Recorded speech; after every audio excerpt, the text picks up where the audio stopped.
You are listening to the Stop Binge Eating podcast with Kirsten Sarfty, episode number 45. Welcome to the Stop Binge Eating podcast. It's time for you to end your food obsession and begin feeling confident and in control around food.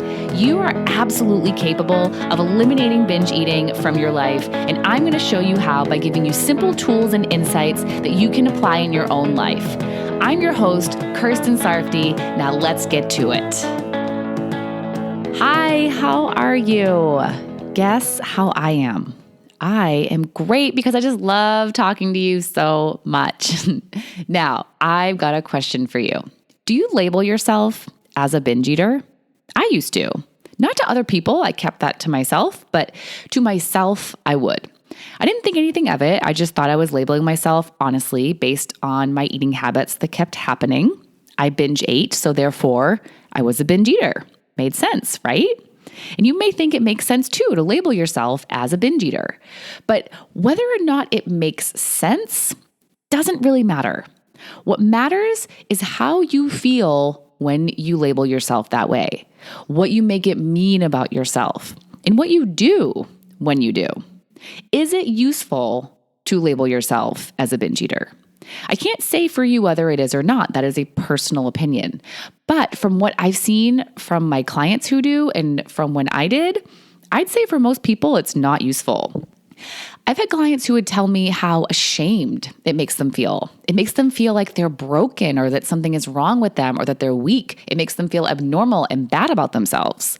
The words I'm a binge eater in themselves are not a problem, but it's all the underlying thoughts about what that means that then causes the embarrassment and shame. You could call yourself a binge eater and not care, but for most of you who do it, you're making it a part of your identity and thinking it's a part of you and that this is just how you are. It's like you'd be saying, I'm someone who was a woman, a daughter, a whatever your job title is, and a binge eater. Being a binge eater may be true, you may be one, but the question is it useful to think of yourself that way? You are also someone who is going to die someday. You're someone on the path toward death. You would agree that's true, right? But why in the world would you think about that? What is the upside? I personally think it feels terrible to think about that. I'd rather think about how I'm someone who is living and I'm on the path toward living my best life. I want to feel optimistic and encouraged and joyful, not scared and doomed. So I'm going to think about it in the way that makes me feel more positively about life. And you get to think about your eating habits in the way you want to too. When you think about yourself as being a binge eater, what happens besides feeling bad? What do you do? Do you give up on trying? Are you just a binge eater and you're accepting that about yourself and just continuing to live your life as one because that's just how you are? I talk a lot about acceptance of your body, yourself, other people, of what you did and do, but there's a difference between accepting and condoning. And I think a lot of you fall into the condoning trap. Condoning is accepting and allowing to continue with reluctance. It's excusing and disregarding. And this is not at all the kind of acceptance I teach. I teach the kind where you agree with reality, so you're not mad about it, and then you can take action to change yourself if you want. Calling yourself a binge eater and condoning binge eating gives you a reason to give up. It's apathetic, unmotivated, and disinterested. You lose your drive. You think there's no way out, so why bother trying? But my goodness, if there is one thing, just one thing you take away from anything I've ever said on this podcast and all the episodes, please let it be that it is possible for you to change. That is hands down the most important thing. Without that belief that it is possible, you will be stuck where you are forever. So if you're labeling yourself as a binge eater and you make that mean that this is who you are as a person, that this is inherently you, then you're screwed. If you believe this is permanent, then it will be. You will create that reality for yourself. If you believe it's not, that it is possible you can find your way out, that you can make changes in your life, in your eating, in your mind, then you will find that way. You can label yourself however you want. Seriously, you can think about and believe anything you want about yourself. There are no limits. So then, do you want to label yourself as a binge eater? Does that serve you? I remember talking with a client about how she was so stuck in defining herself this way, and a small shift ended up making such a big difference for her. She decided She was not a binge eater, but someone who binge eats. It may not seem like a big deal to you, but for her, it gave her a better feeling. And better feelings are where it's at if you want to create a better version of yourself, because your feelings are what drive your actions. Making this shift for her, it took her away from thinking binging was a part of her and moving to thinking that it's just something she does sometimes. We do not have to define ourselves by what we do.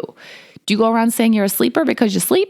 Or a teeth brusher because you brush your teeth? Or a social media scroller because you do it?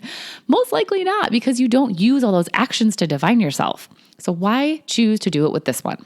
It doesn't matter what you do or what you've done. What matters is what you're believing about yourself. You don't have to go all the way to try to label yourself as a non-binge eater right now. But if you notice you feel bad if you do label yourself as a binge eater, find another way to acknowledge binge eating as part of your life. It could be even as simple as what my client did, where she said that she's just someone who binges. Or you could say you're someone who has binged for a while, but you're becoming a person who doesn't. Or that sometimes you're a normal eater.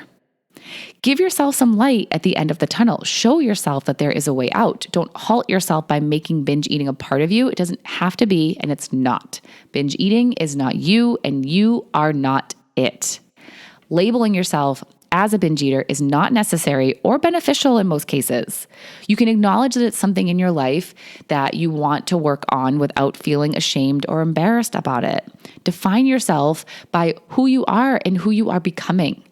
You may be someone who binge eats sometimes, but you're also someone who is kind, caring, loving, attentive, and so many wonderful things, I'm sure. You can be whoever you want to be. You decide what your identity is. You decide what you get to think about yourself and who you think you are, no matter what you do or have done or haven't done. I like to label myself as being, amongst many other things, friendly, blunt, funny, straightforward, attentive, easygoing. Why do I get to label myself with these? Not because other people tell me I am, but because this is how I choose to see myself. There are also many negative things I could associate myself with about myself, but why bring those up? Why label myself with all the negative? If you want to label yourself, choose labels you like, ones that don't cause you to feel ashamed when you think about them. Have a great week. Bye-bye. Thank you for listening to the Stop Binge Eating podcast. If you like what you heard today and you want more, go to coachkir.com/free. That's COACHKIR.com/free to get some awesome free stuff to help you stop binge eating.